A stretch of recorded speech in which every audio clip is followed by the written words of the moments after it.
பாலியல் வன்கொடுமையால் பாதிக்கப்பட்ட அண்ணா பல்கலைக்கழக மாணவிக்கு 25 லட்சம் ரூபாய் இழப்பீடு வழங்க உயர்நீதிமன்றம் உத்தரவு பிறப்பித்துள்ளது. பாலியல் வன்கொடுமையால் பாதிக்கப்பட்ட அண்ணா பல்கலை மாணவிக்கு 25 லட்சம் ரூபாய் இழப்பீடு வழங்க உயர்நீதிமன்றம் உத்தரவு பிறப்பித்துள்ளது. அது தொடர்பான முக்கிய செய்தியை பார்த்துக் கொண்டிருக்கிறோம்.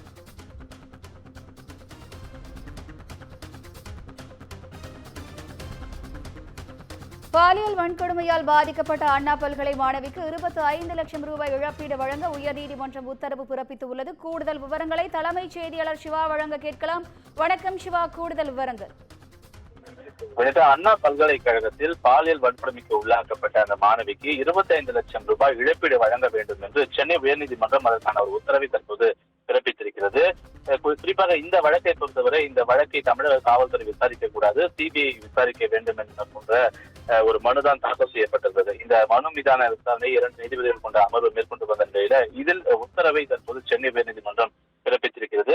குறிப்பாக பெண் IPS அதிகாரிகள் அடங்கிய ஒரு சிறப்பு புலனாய்வு குழு அமைக்க வேண்டும் என்றும் அரசும் இதற்கு ஒப்புதல் அளித்திருக்கிறது என்றும் அண்ணா நகர் துணை ஆணையர் ஸ்நேகப்பிரியா, அதே போன்று ஆவடி துணை ஆணையர் ஜமான் ஜமால், சேலம் துணை ஆணையர் பிருந்தா ஆகியோர் கொண்ட ஒரு சிறப்பு புலனாய்வு குழு நியமனம் செய்யப்பட்டிருப்பதாகவும் தமிழகத்தின் தரப்பில் தெரிவிக்கப்பட்டிருக்கிறது. அது மட்டுமல்லாமல் நீதிபதிகள் பல்வேறு உத்தரவுகளை இதில் பிறப்பித்திருக்கிறார்கள். பாதிக்கப்பட்ட மாணவிக்கு பாதுகாப்பு வழங்க வேண்டும் என்று தமிழக DGP சங்கர் சிவாலுக்கு உயர்நீதிமன்றம் ஒரு உத்தரவை பிறப்பித்திருக்கிறது.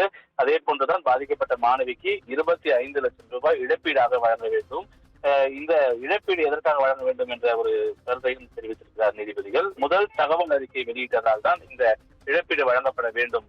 அப்போது தமிழக அரசு அல்லது காவல்துறை தரப்பில் இந்த இழப்பீடு வழங்கப்பட வேண்டும் என்று ஒரு உத்தரவு பிறப்பிக்கப்பட்டிருக்கிறது.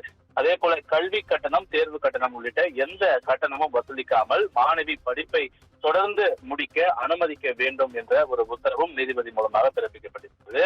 அது மட்டும் இல்லாமல் அண்ணா பல்கலைக்கழகம் அந்த பல்கலைக்கழகத்துடைய பாதுகாப்பை மேம்படுத்த உரிய நடவடிக்கை எடுக்க வேண்டும் என்ற ஒரு உத்தரவும் நீதிபதிகள் பிறப்பித்திருக்கிறார்கள். எதிர்காலத்தில் இது போன்ற முதல் தகவல் அறிக்கை வெளியாவதை தடுக்க வேண்டும் என்று தமிழக அரசுக்கும் ஒரு எச்சரிக்கையாகவே நீதிபதிகள் தெரிவித்திருக்கிறார்கள். எனவே பாதிக்கப்பட்ட மாணவி தன்னுடைய படிப்பை முழுமையாக தொடரும் வரை தொடர்ந்து அவருக்கு எந்தவித கட்டணமும் வசூலிக்க கூடாது. இந்த சம்பவத்திற்கு இழப்பீடாக 25 லட்சம் ரூபாய் வழங்க வேண்டும் என்பன போன்ற ஒரு உத்தரவை தற்போது சென்னை உயர்நீதிமன்றம் பிறப்பித்திருக்கின்றது. வனிதா, விவரங்களுக்கு நன்றி சிவா.